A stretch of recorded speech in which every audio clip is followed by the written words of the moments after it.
O que é isso? Estamos no futuro e eu não sei. Olá, terráqueos! Hoje a gente vai assistir ao Lucas Rubio contando como é que foi a viagem dele para a Coreia do Norte. Todo mundo sempre pergunta, Muna, mas que país que o socialismo deu certo? Então hoje eu vou mostrar coisas aqui para vocês da Coreia do Norte que talvez vocês nunca tenham visto em lugar nenhum. E aí você vai me contar aqui nos comentários se isso é dar certo ou não. Lá no segundo dia, o dia 13 de abril, nós saímos de Pyongyang. As nossas atividades ficaram muito concentradas em Pyongyang, porque, como a gente mencionou no começo, né, por conta da situação pandêmica ainda, de grande restrição no país, pessoas vindas de fora, sabe-se lá com que nível de vacinação, de cuidado e tal, a gente não houve assim tanta passagem pelo interior do país, como gostaríamos. Mas em breve esperamos voltar lá e registrar outras cidades. Em 2018, quando eu fui, isso foi totalmente possível, plenamente possível, tá? Não há, diferente do que as pessoas pensam, nenhuma privação não pode sair da capital, só pode ver o que eles querem que você veja. Não, isso não existe, tá?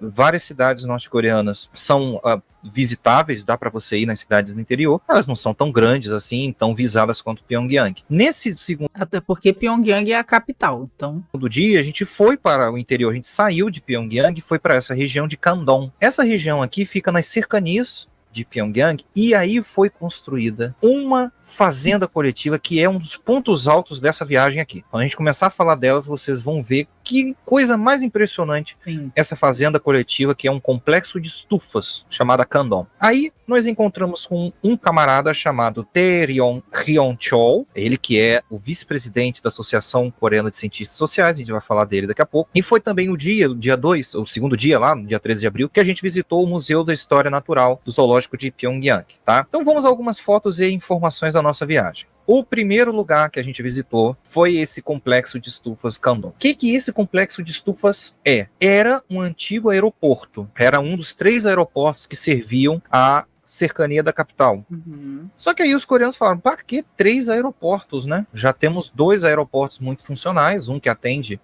internacional e tudo, né? Então esse aeroporto, por decisão do líder Kim Jong-un, foi desativado e no lugar dele foi construída uma imensa fazenda de estufas, um complexo de estufas. Importante dizer que isso aqui não é uma empresa privada, tá? Uhum. Nada disso. A terra na Coreia, desde 1946, é do povo. Que lindo é a reforma agrária, né? Que coisa linda. Reforma agrária. Gostoso demais. Então, ela é uma terra que não há latifundiários, não há fazendeiros arrendando terras ou conflitos no campo com jagunços, né? Queimada, grileiro, desmatamento. Doideira, né? Como a gente pode utilizar a terra de uma forma diferente. Expulsando os camponeses sociais. Não, a terra está cooperativada ou em fazendas, dividida em fazendas estatais, ok? E essa aqui é a mais nova fazenda do complexo, o mais novo complexo de estufas da Coreia. O que é um complexo de estufas? Para quem não está habituado a isso aí, estufa é um lugar que você cria, você planta. Só que o que acontece? Perceba, a estufa é um ambiente controlado. Então ela tem telhadinho, dentro, já que ela é toda cercadinha, você pode controlar a umidade, você pode controlar a temperatura, você pode controlar todas as condições. Ou seja, a Coreia, que é um país que tem um clima, as estações do ano são muito bem divididas, o inverno é o inverno mesmo, né? A primavera é a primavera, o outono é o outono, não é diferente do Brasil. O Brasil está quase chegando na uniestação, né? Só verão. A gente está quase nessa. Aqui no Brasil é quase verão só, o ano inteiro, né? Há outros países no mundo que as estações são divididas. Então, o que significa? Mesmo que esteja muito frio, ou muito calor, ou muito seco, ou muito úmido, ou esteja chovendo pra caramba, ou não esteja chovendo nada, as plantas, os alimentos, conseguem ser cultivados e crescem o ano inteiro dentro desses espaços cultivados, esses espaços controlados. Essa fazenda de estufas é uma resposta do povo coreano a vários problemas que eles têm com o seu campo agrícola por conta de razões geográficas. Primeiro, o país não tem tanta terra agrícola quanto se imagina, né? Boa parte do terreno, e Yuri sabe isso muito melhor do que eu, Yuri que está aqui com a gente, boa parte do terreno da Coreia não é agricultável. Sim. É montanhoso, é pedregoso, né? Os coreanos, então, têm pouco espaço para fazer isso. Além disso, os coreanos estão numa zona do mundo que é toda hora sujeita a condições climáticas muito adversas. Uma hora é tufão, outra hora é enchente, ou então até períodos longos de seca. E isso arruína as plantações. que eles estão tentando fazer então? Então eles estão tentando dobrar e controlar o tempo. Olha essa ditadura terrível tentando controlar o tempo. Eles estão tentando contornar essas adversidades, criando ambientes perfeitos para o plantio. A gente entrou, tem vários tipos de construção nessas estufas. Esse aí é a foto da cúpula. Vocês estão vendo? Ela é uma cúpula, parece uma redoma. É uma redoma de vidro, né? Quando você entra lá, existem essas prateleiras. Elas são altíssimas. Dá pra ver, né? Olha o tamanho da prateleira em relação às pessoas. Gigante. Essas prateleiras ficam rodando, ficam subindo e descendo o dia inteiro. E aí existe lá as plantas, né? Estão colocadas ali naquelas, ali nas prateleiras que vocês estão vendo, tem uns reservatórios com água. Então algumas dessas plantas são hidropônicas, são os alimentos criados de modo hidropônico. E para controlar tudo, ou seja, eles são cultivados única e exclusivamente na água, não precisa de terra. Isso facilita pra caramba, né? Isso, existe um mega computador feito na Coreia e um software feito na Coreia para controlar de modo, assim, totalmente automatizado as condições ideais, a quantidade de água que vai pingar lá em cima da planta, a quantidade de água que vai ficar entrando e saindo e sendo filtrada do reservatório. É tudo o computador que faz. A gente viu lá alguns operadores de computadores, alguns camponeses dessa fazenda high-tech, operando o computador, e uma coisa que falaram, aquilo me pegou demais, eu não sei se o Adriano vai lembrar.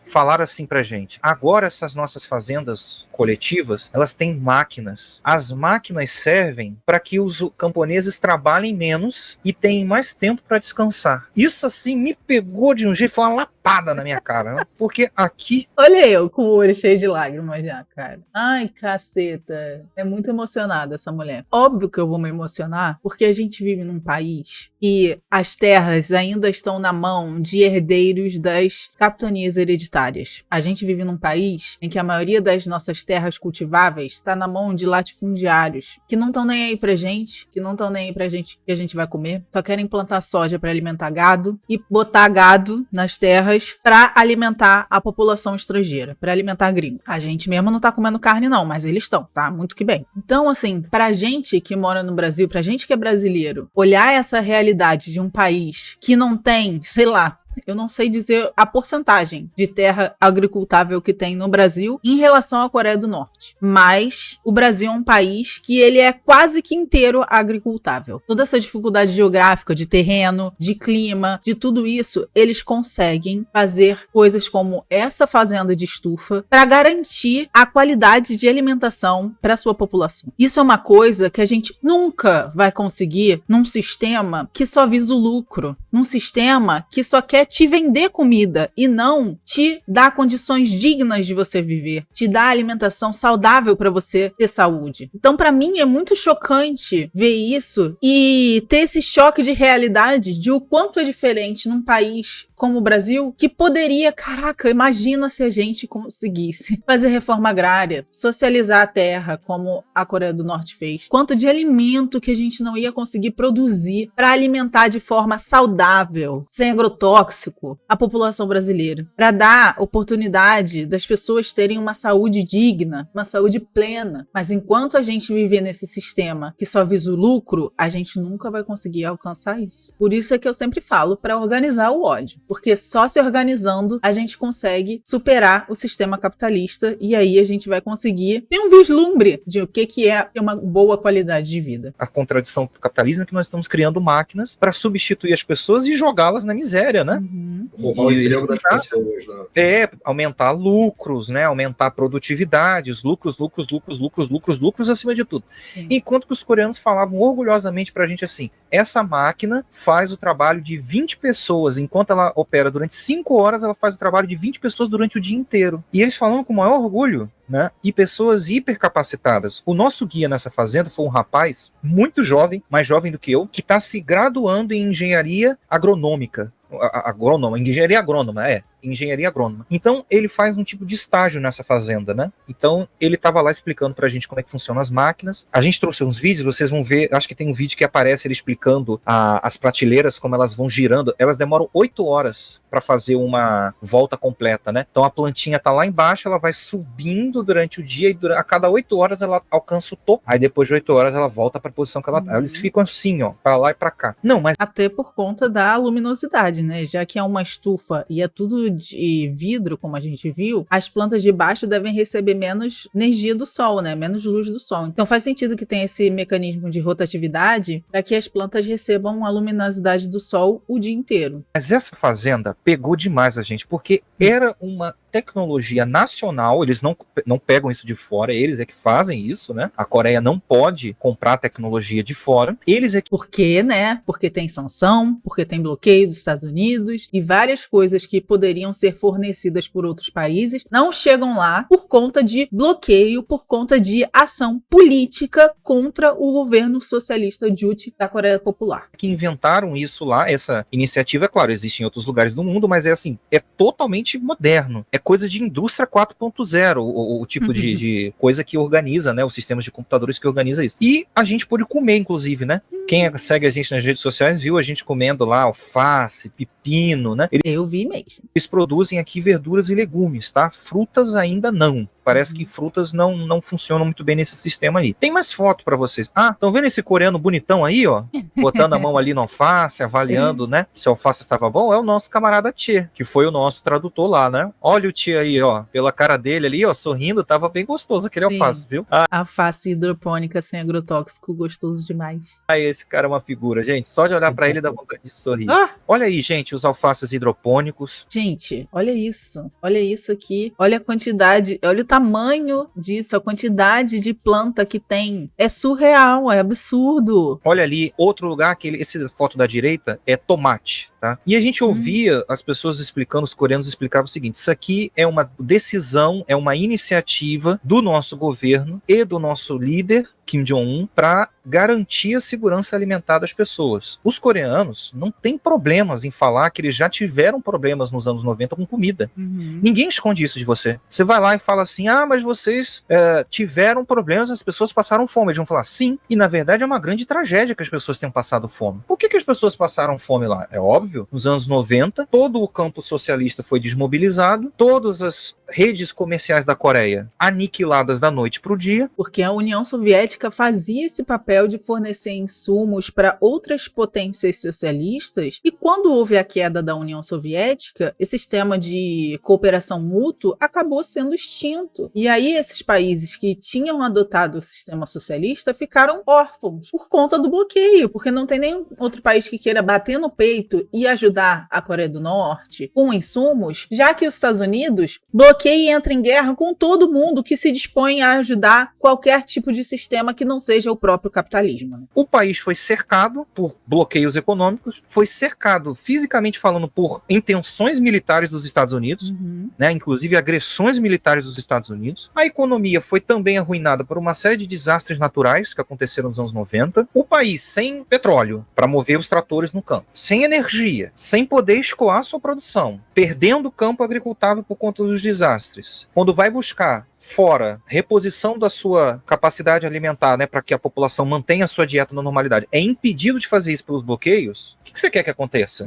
É óbvio que é uma receita do desastre. Então os anos 90 foram anos muito difíceis para os coreanos. Eles tiveram perdas humanas muito grandes lá. E aí a culpa? É do socialismo ou é dos Estados Unidos? Ou é do bloqueio do capitalismo contra os sistemas socialistas? Eu quero que vocês me respondam. Eu já sei minha resposta, mas eu quero que você deixe aqui nos comentários o que você acha. E isso machucou bastante o povo coreano. Isso deixou uma mágoa neles, né? Aí estão comentando até aqui no chat, muito bem lembrado, esse período se chama Árdua Marcha, exatamente, né? Eles chamam desse período. Então, o que acontece? Os coreanos estão, desde os anos 90, correndo para desenvolver todo tipo de tecnologia própria, nacional, para que ninguém possa impedi-los de ter as coisas, né? Porque o que aconteceu? As máquinas, às vezes, vinham de outros países. Vinham da Iugoslávia, vamos supor. O que aconteceu com a Iugoslávia nos anos 90? A Iugoslávia desapareceu.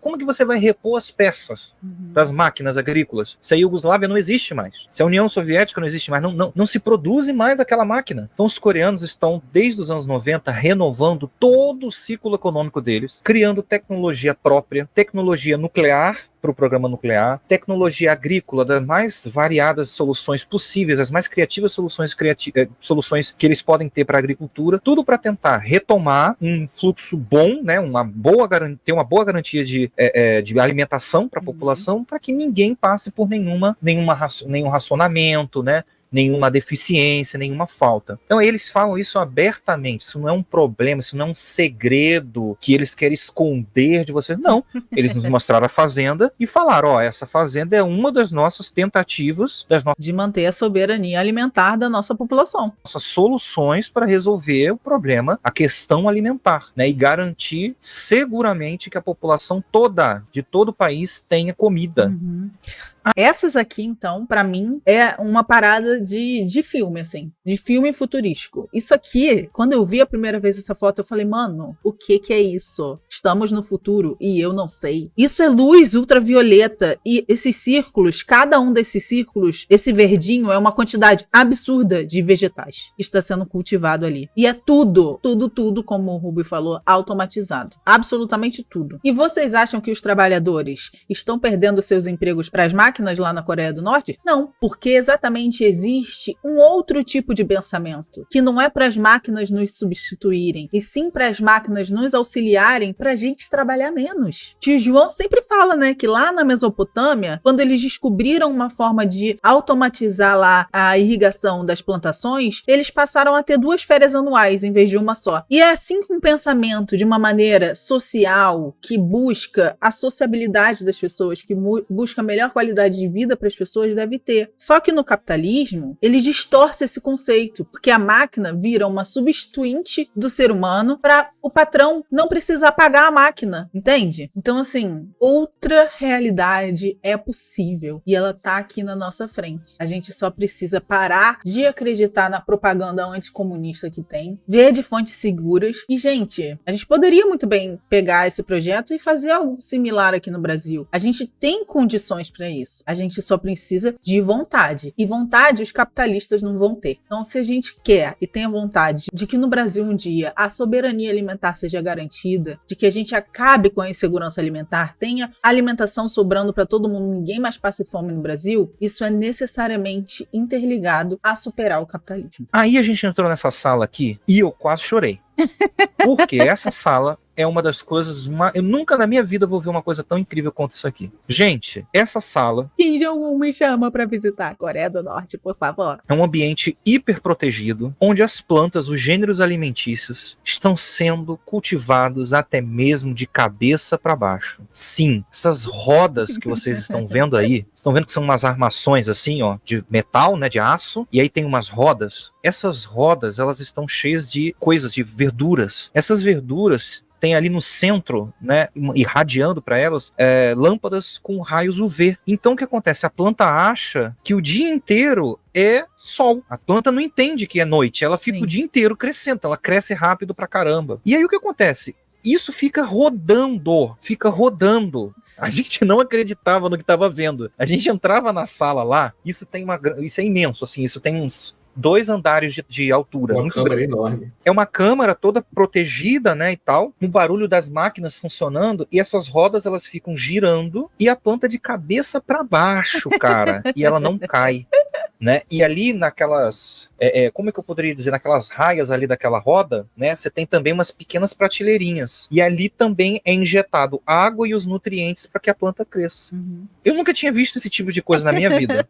Essa fazenda, ela tinha sido inaugurada 3 semanas antes pelo próprio Kim Jong-un. Nós fomos os primeiros estrangeiros a visitar e noticiar internacionalmente a existência dessa fazenda. Que privilégio, né? Ai, que coisa linda. Essa fazenda coletiva de Candon, né? Coisa impressionante. Tem vídeo. Olha aqui, vamos mostrar alguns vídeos pra vocês. São os vídeos mais curtos, tá? E também é isso, né, gente? Ninguém tá falando aqui, eu soube, não. Não, eles foram pra Coreia Popular. Eles estavam lá, eles viram isso pessoalmente, tá? Ninguém inventou.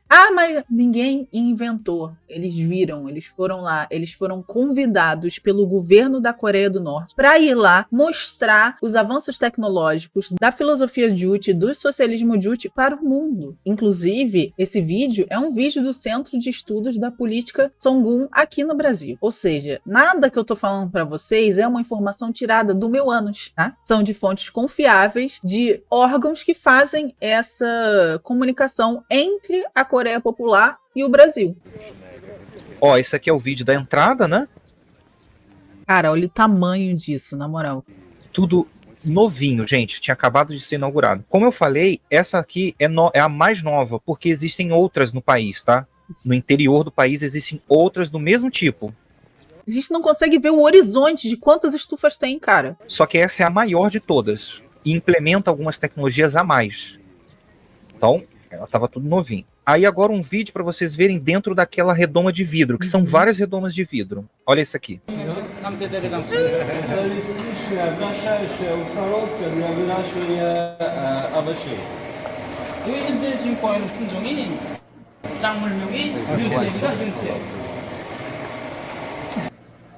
Que coisa incrível, gente. Verdade. Entendeu? Aqui onde ficam as prateleiras com as plantas assim. E agora o vídeo para vocês verem a sala com aquelas... Eu não sei nem nomear isso aqui. Eu preciso estudar ou perguntar novamente aos programas. Eu tô falando rodas e plantas de cabeça para baixo. Não é esse o nome técnico, né? Eu gostaria de saber o nome técnico disso aqui. Mas é impressionante. Vamos ver então a sala das plantas, a sala high-tech, né? Sci-fi. O socialismo de ficção científica aqui da agricultura. Olha que bacana. Cara, olha isso. Surreal.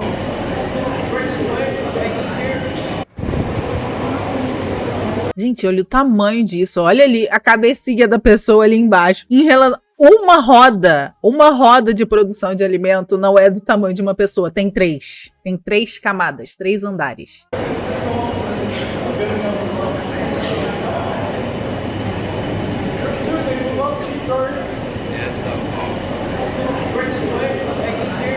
Viu que bacana? O importante dizer é o seguinte, a Coreia tem alguns programas de parceria com alguns outros países na área da agricultura, até mesmo com o Brasil, tá?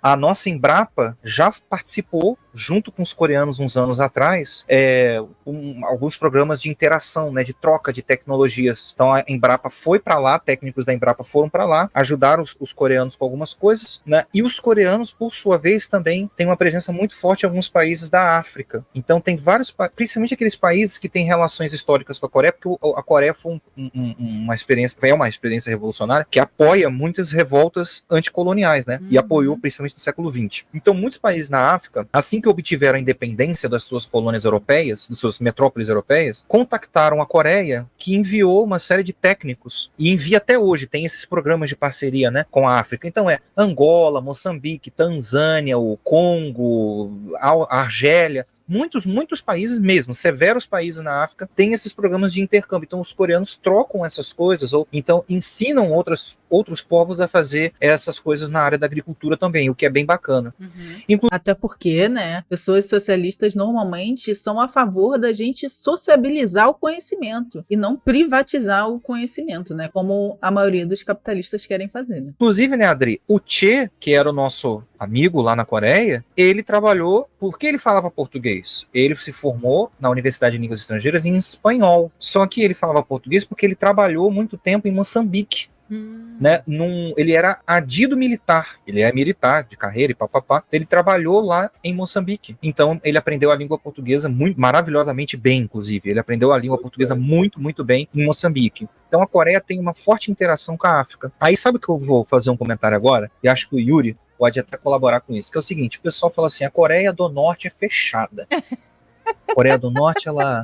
Um regime misterioso. Ninguém sabe o que acontece lá dentro. Não, ela não dialoga com ninguém. Por que é fechar? Porque as pessoas acham que ser aberto é ser amigo dos Estados Unidos e da União Europeia.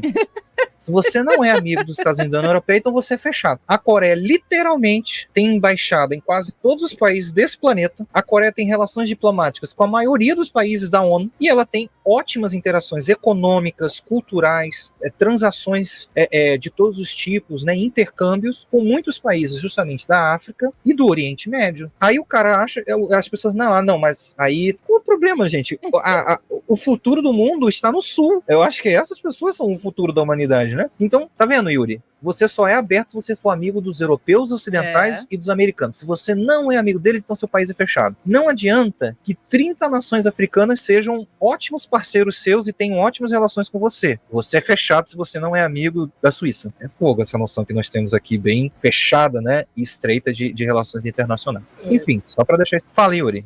Isso me recordou o que você disse, Rubio, uma coisa que aconteceu esse ano, após o presidente Lula se referir ao que está ocorrendo na faixa de Gaza como um holocausto, né? Uma perpetuação de um novo holocausto. E o ex-embaixador da França no Conselho de Segurança da ONU, ele afirmou nas redes sociais que já estava cansado da diplomacia brasileira. E, segundo eles, é uma diplomacia que defende até a Coreia do Norte.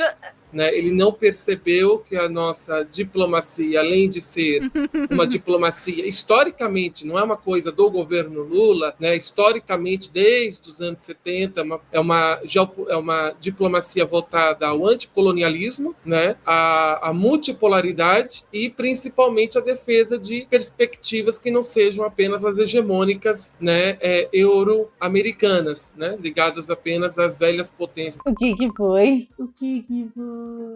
Principalmente o Reino Unido, França e Estados Unidos, né? Então, é interessante que o que eles fazem com a Coreia Popular é o mesmo que eles fazem com o Brasil. É só se recordar do caos, né? Da opinião do Lula, né? Sobre a questão da faixa de Gaza e a liderança brasileira no sul global, né? É isso. Se você não é do clube dos bacanas, acabou pra você.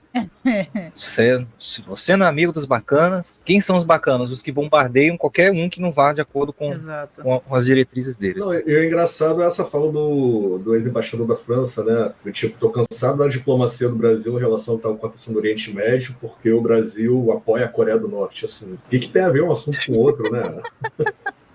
E o Kiko? Não, pois é.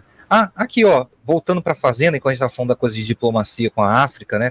O Adricerião com um pepino na mão. Essas interações agrícolas. Aí, ó, na Fazenda, a gente trouxe umas fotos mais próximas para vocês verem essas rodas. Detesto esse nome que eu dei, mas vamos depois aprender o nome correto disso aí. Né? Essas coisas aí, olha aí. Desculpa te interromper, Lucas, eu acho que seria esteira giratória ou algo do tipo, é algo próximo disso. Deve ser um cilindro giratório. Vamos falar assim, desse cilindro giratório. Fica mais técnico, né? Imagina, vai falar, não, eu fui lá na live do CEPS que tem rodas da Coreia, que tem plantas dentro, as pessoas vão achar que é uma loucura. Cilindros, tá? Pronto, gente, falem assim, tá? Cilindros com esteiras giratórias. Tá? Desse jeito. E ali, ó, eu, Dudu e o Adriano comendo pepino coreano, né? O Adriano tá ali com a boca assim meio cheia, porque o Adriano comeu um pepino inteiro lá dos coreanos, quase que arruindo a economia nacional da Coreia, destruindo o estoque de alimentação dos caras lá, ó. O Adriano não deixou nem um pouco pra gente, ó. Por isso que ele tá ali com a boca cheia na foto, olha lá. Eu adoro essa foto. Escolheram o pior momento pra tirar foto, sacanagem. O Adriano aí quase que acaba. O Adriano e o Dudu. O Dudu, fui falar pra ele assim, pega aí uma folha de alface que eu vou gravar um vídeo seu comendo alface. Meu Deus, era pra pegar um pedaço.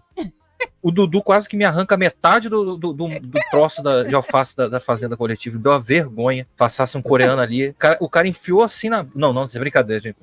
Desculpa a formalidade aqui, eu sei que é um relato. O cara pegou assim, ó, uma folhona e na boca. Quase que não cabia dentro da boca de tanta alface que ele... Quando que de novo ele vai comer uma alface hidropônica dessa, sem agrotóxico? Pô, sério, brasileiro, tem que aproveitar a oportunidade. Pegou. Eu todo cheio de dedos, peguei um pedacinho, né? Pô, não vou. Eu super sem graça de rasgar a folha bonitinha da alface sem agrotóxico. Sem agrotóxico, importante dizer isso. Dudu foi lá e destruiu metade do pé de alface. Falo mesmo. Aproveitar que o Dudu não tá aqui, ele merece. Aproveitando que ele não tá aqui. Ele quase destruiu todo o setor alimentício da Coreia do Norte. Porque o que esse olha só, lá... é verdade. O Dudu destruiu o estoque nacional de grãos da Coreia. Porque no hotel também, nos restaurantes que a gente frequentou, a pessoa tem essa finura aqui, tá? Mas tem um buraco negro ao invés de um estômago. Ele acabou com a comida da Coreia. Ectomorfo feelings. Então, vocês veem as projeções do PIB nos próximos meses pra vocês verem o impacto da presença do Dudu lá. Alô, Coreia, vamos ver quem vocês estão botando aí dentro. Coitado do menino. Ele assiste, Dudu, é brincadeira. A gente te ama, tá? Porque a gente comeu muito também lá, a gente sabe, a gente te ama, tá? Bom, gente, foi esse o vídeo de hoje. Eu quis trazer pra vocês um pouquinho da perspectiva de um país que é socialista e que, na minha humilde opinião, está dando muito certo, né? Porque está garantindo saúde, educação, educação, emprego, segurança para a população. Acho que isso aí, né, já era uma coisa que a gente já devia se espantar, já que a gente não tem isso aqui no Brasil, né? E é isso. Se você chegou até aqui, já deixa o seu like, já se inscreve no canal se você ainda não é inscrito. Compartilha esse vídeo com alguém que só fala mal da Coreia do Norte, tá? Que eu quero ver o parquinho pegando fogo. E ativa o sininho para você não perder nenhum vídeo, obviamente, né? E é isso. Beijo, gente. Até o próximo.